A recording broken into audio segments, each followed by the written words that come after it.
Kylian Mbappé a-t-il réussi sa moitié de carrière? Son niveau est-il à la hauteur des espérances? C'est ce qu'on va savoir dans cette vidéo. Mais avant tout ça, n'hésite pas à t'abonner à cette chaîne, à liker cette vidéo et à commenter aussi pour donner ton avis parce que c'est un sujet qui fait rage.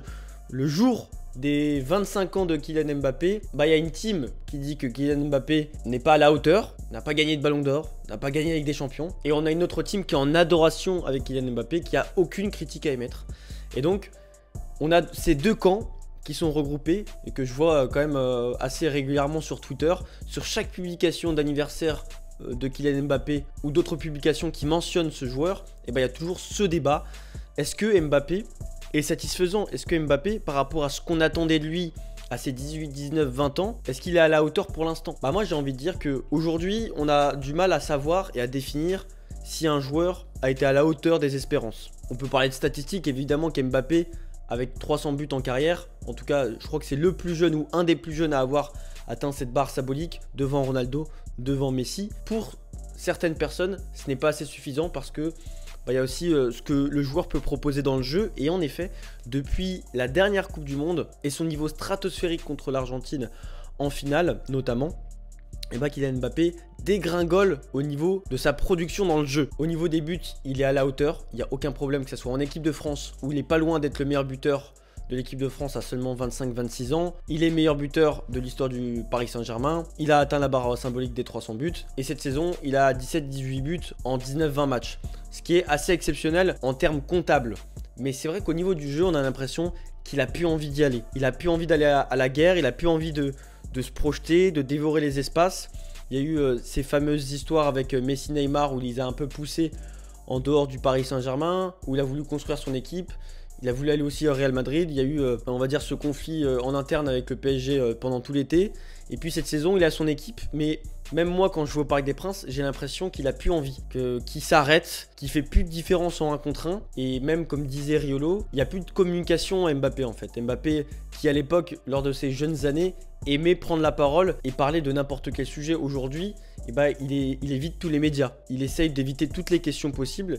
Et donc, c'est assez compliqué de comprendre et d'analyser pourquoi il y a un tel agacement de sa part. Pour aller en dehors de ce qui se passe en ce moment, mais plus pour globaliser sa carrière, à 25 ans, le temps passe si vite parce que 25 ans, c'est presque la moitié d'une carrière au final. Et c'est là où un joueur doit être au sommet de son niveau. Il doit être au prime de son niveau à 25, 26, 27 ans. Et c'est presque l'âge à laquelle Neymar a rejoint le Paris Saint-Germain. Je crois qu'il est venu au PSG à 26, 27 ans. C'est pas les mêmes joueurs, ça on est d'accord, on va pas les comparer en termes de jeu. Ce qu'on attend d'Mbappé, j'ai l'impression pour certaines personnes, c'est qu'il puisse gagner le ballon d'or et gagner la Ligue des Champions. Parce que, évidemment, en termes de palmarès, il a la Coupe du Monde, il a gagné 6 fois la Ligue 1, 3 fois la Coupe de France, 2 fois la Coupe de la Ligue, une Ligue des Nations, finaliste de la Coupe du Monde, de la dernière Coupe du Monde, finaliste de la Ligue des Champions aussi contre le Bayern en 2020, et plein de récompenses individuelles, notamment le meilleur buteur de la Ligue 1 à 5 reprises, meilleur joueur de la Ligue 1 à 4 reprises, et encore plus, enfin je vais pas rentrer dans les détails sur ce qu'est le joueur au niveau de ses récompenses, que ce soit collectives et individuelles. En tout cas, à son âge, il a un palmarès bien fourni, et même des très grands joueurs qui ont marqué l'histoire du football et qui ont terminé leur carrière il y a peut-être 10-20 ans, n'ont même pas le palmarès qu'a Mbappé à 25 ans. N'ont même pas inscrit 4 buts en finale de Coupe du Monde. N'ont pas inscrit 12 buts au total en Coupe du Monde. On a un taux d'exigence avec ce joueur comme on l'avait avec Neymar à son jeune âge. C'est-à-dire, il y a un gap où on se dit ok, Mbappé, le talent, le potentiel, il est là. Il est stratosphérique. Au final, au niveau des espérances, il est plutôt bon. Mais je pense qu'il y a un agacement autour de sa communication. Il est très détesté en France. C'est quelqu'un qui est très détesté en France, qui est très détesté en Amérique du Sud par rapport aux propos qu'il avait tenus. Et donc, ça va être aussi d'autant plus dur pour lui d'avoir le ballon d'or par rapport à tous ces votes-là.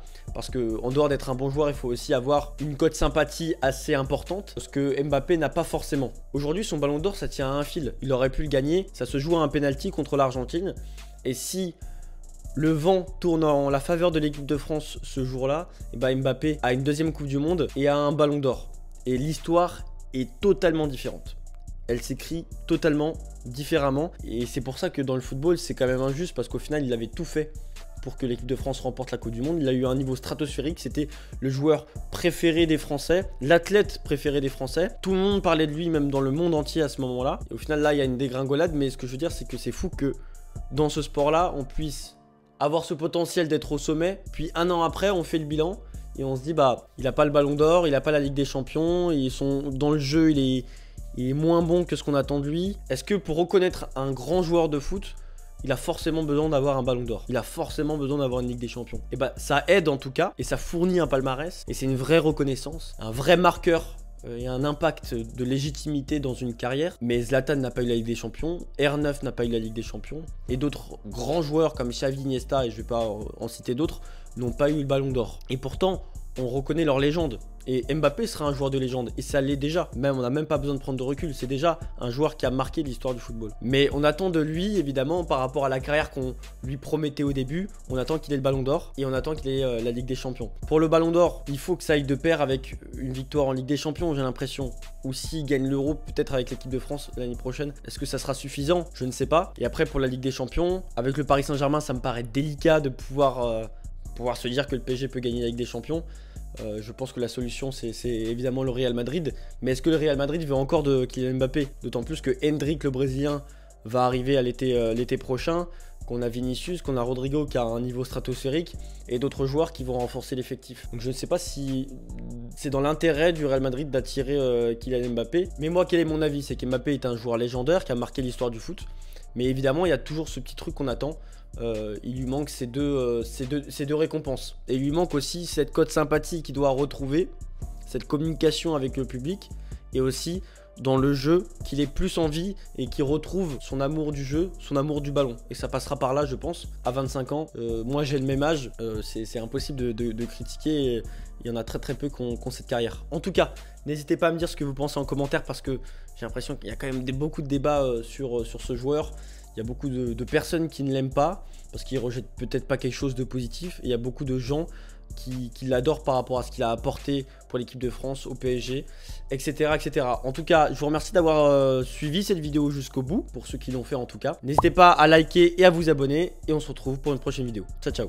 Et j'ai oublié de vous dire aussi, c'est un truc hyper important aussi que je voulais dire. C'est est-ce que Kylian Mbappé, vous pensez que sa progression est terminée? Parce qu'on se projette sur la progression d'un joueur, on n'arrive pas à savoir jusqu'où il peut aller en termes de niveau. Est-ce que pour vous, vous pensez que sa progression et que son niveau a atteint ses limites, ou est-ce qu'il peut encore exploiter quelque chose pour la suite de sa carrière? N'hésitez pas à le dire en commentaire. C'est ciao.